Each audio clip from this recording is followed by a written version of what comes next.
अब आपका बहुत इंपॉर्टेंट डेरिवेशन है पार्ट 1 अपलोड हो गया, एरिया ऑफ सेक्टर। अब हमें चाहिए सेगमेंट। अब हमारा टॉपिक है सेगमेंट का, राइट। सेगमेंट में क्या होता है, कॉर्ड है आपके पास सर्कल में, और ये कॉर्ड सर्कल को 2 पार्ट्स में डिवाइड करती है। स्मॉलर वन को हम कहते हैं माइनर सेगमेंट और लार्जर वन को हम कहते हैं मेजर सेगमेंट। तो अब हम एरिया निकालेंगे माइनर सेगमेंट का, एरिया ऑफ माइनर सेगमेंट, यानी इसका एरिया निकालेंगे। मेजर सेगमेंट का हमें पता है, पूरे सर्कल में से माइनर का माइनस कर देंगे, हमारा मेजर का एरिया आ जाएगा। अब माइनर सेगमेंट का एरिया निकालने के लिए हम ये ज्वाइन करते हैं, रेडियस बनाते हैं। तो स्टैंडर्ड फॉर्मूला है area of sector minus area of triangle AOB, ठीक है। अब हमारा काम बहुत आसान हो जाता है अगर ये एंगल 90 डिग्री का है, क्योंकि अगर ये एंगल 90 डिग्री का है तो एक हमारा बेस हो जाएगा और एक हाइट हो जाएगा। ओके, तो हमारा ट्राइंगल का एरिया जाएगा हाफ B इंटू H, यानी R इंटू R, और सेक्टर का हमें मालूम है θ/360 πr स्क्वायर। लेकिन प्रॉब्लम तब आएगी जब हमें ये एंगल 90 नहीं दिया होगा। तो आपकी बुक, तो मैं तो आपको डेरिवेशन दे रही हूँ, समझा रही हूँ, लेकिन 10th क्लास की बुक में ऐसे बताया नहीं हुआ डेरिवेशन, जैसे रेडियस 5 सेंटीमीटर, एंगल 30 डिग्री, ऐसे दे के पूरा सॉल्व किया हुआ है। तो या तो आप एक काम कीजिए, सीधा फॉर्मूला यूज कीजिए, अपनी टीचर से पूछना, या पहले डेरिवेशन दिखा देना and then use the formula.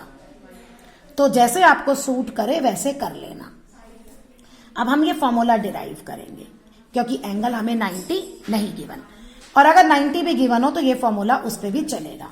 अब इसके लिए क्या है, हम पहले इसमें ये फाइंड आउट करने के लिए हम O से AB पे परपेंडिकुलर ड्रॉ करेंगे। O से AB पे हम परपेंडिकुलर ड्रॉ करेंगे। ये देखो, ये हमने ड्रॉ कर लिया, C हो गया।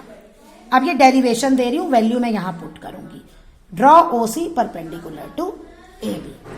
तो अब हम ये जानते हैं कि ये परपेंडिकुलर है, तो ये दोनों ट्राइंगल्स कॉन्ग्रुएंट है। क्यों? क्योंकि सेंटर से कॉर्ड पे परपेंडिकुलर डले तो वो उसको बाइसेक्ट करता है, this side is equal to this side. ये रेडियस है, ये कॉमन है, SSS से भी ट्राइंगल्स कॉन्ग्रुएंट है, RHS से भी ट्राइंगल्स कॉन्ग्रुएंट है, ये कॉमन, ये हाइपोटेन्यूज, एंगल 90। तो आप कुछ भी कर सकते हैं, कॉन्ग्रुएंट प्रूव कर सकते हैं किसी से भी। तो OCA is congruent to triangle OCB। अब आप इसमें RHS वाला रूल लगा दो, वो ज्यादा आसान है, रेडियस इक्वल ईच 90, ये कॉमन। अब जब ये हो गया तो angle 1 is equal to angle 2, angle 1 equal to 2 CPCT, 1 + 2 कितना है, थीटा, तो एंगल 1 कितना आ गया, θ/2। हमें यही निकालने के लिए ये एंगल हमारा आ गया θ/2। ये सारा हमने कॉन्ग्रुएंट किया, इसको हमारे को एंगल लाने के लिए θ/2 हमने निकाला, ट्राइंगल्स को कॉन्ग्रुएंट करना था, θ/2 हमें रिजल्ट चाहिए था।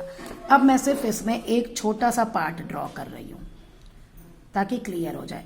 ये एंगल θ/2 है, ये 90 है, ये हमारी रेडियस है, राइट। ट्राइंगल का फॉर्मूला होता है हाफ बेस इंटू हाइट, ये पूरा। इसमें हमारा हाफ बेस हमारा AB है और हाइट हमारा OC है। अब मैंने आपको बताया था सेंटर से हम जो कॉर्ड पे परपेंडिकुलर डालते हैं तो वो उसको बाइसेक्ट करता है। तो इस रिजल्ट को मैं हाफ 2AC इंटू OC भी लिख सकती हूँ। ये पूरे इस ट्राइंगल का एरिया है जो मुझे यहाँ वैल्यू चाहिए। अब इसमें मैंने ये इसका सिर्फ इसी पार्ट को मैं कंसीडर कर रही हूँ। अगर आप इस ट्राइंगल को देखें, मैं इसे ऐसे रोटेट कर दूं, ये मेरा बेस है, राइट, ये मेरा हाइट है, ट्रिगो में आपने पढ़ा है, और ये हाइपोटेन्यूज है। अगर हम ट्रिगो लगाएं, हमें किसकी वैल्यू चाहिए, AC, तो height upon hypotenuse, height upon hypotenuse is equal to perpendicular upon hypotenuse, height को परपेंडिकुलर भी कहते हैं, इज इक्वल टू साइन θ/2। तो यानी h हाइट परपेंडिकुलर वो क्या है, AC, और हाइपोटेन्यूज क्या है, R। तो AC is R sine theta by 2। देखो मैं यहां वैल्यू पुट कर रही हूं, R साइन थीटा बाय 2। और ऐसे ही मैं जब OC निकालूंगी तो वो बेस अपॉन हाइपोटेन्यूज है। बेस अपॉन हाइपोटेन्यूज क्या होता है, कॉस थीटा बाय 2। तो ये आ गया आपका, बेस आ गया R कॉस थीटा बाय 2। ये हाफ से हाफ कैंसिल हो गया और ये आ गया R स्क्वायर।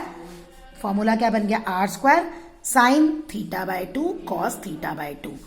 ये अगर आपका एंगल 60 है तो यहां पे 30 जाएगा। ये नहीं है कि आप साइन 60 की वैल्यू निकाल के फिर 2 से डिवाइड करो, ये गलती मत करना। यहां हमने डेरिवेशन में भी क्लियर कर दिया है। ओके, ये ऐसे है, ये ऐसे नहीं है, ये ध्यान रखना, ये मिस्टेक मत करना और फिर आपको इस पे ये काम करना है। ठीक है, ये सारी ना आपकी डेरिवेशन है। अब आपकी मर्जी है अपनी टीचर से पूछना कि जैसे मैं आपको देती हूं एरिया ऑफ सेक्टर निकालना है, आपका एंगल 120 डिग्री है और रेडियस 21 है, तो हम सीधा यहाँ पे थीटा और आर की वैल्यू पुट कर देंगे और सीधा आ जाएगा।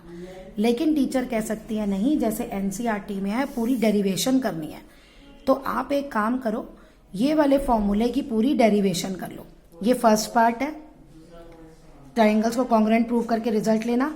ये सेकंड है, एरिया ऑफ ट्राइंगल AOB, ये फॉर्मूला है आपका, ये यहां से वैल्यू निकली है। और ये थर्ड पार्ट है, ये फर्स्ट है, ये सेकंड है, ये थर्ड स्टेप है और आपका ये डेरिवेशन आ गया। ये पूरी डेरिवेशन दिखा के इसमें वैल्यू पुट कर दो। आप ऐसे भी कर सकते हो, डायरेक्ट ऐसे करते जाओ और थीटा की वैल्यू यहां पुट करते जाओ और फिर एंड में यहां पुट कर दो। लेकिन मेरे हिसाब से डेरिवेशन याद कर लो, वो बेटर है, और उसमें बैंड में फॉर्मूले पुट वैल्यू पुट कर देना यहां। तो ये हर क्वेश्चन पे आपका सेम मेथड चलेगा।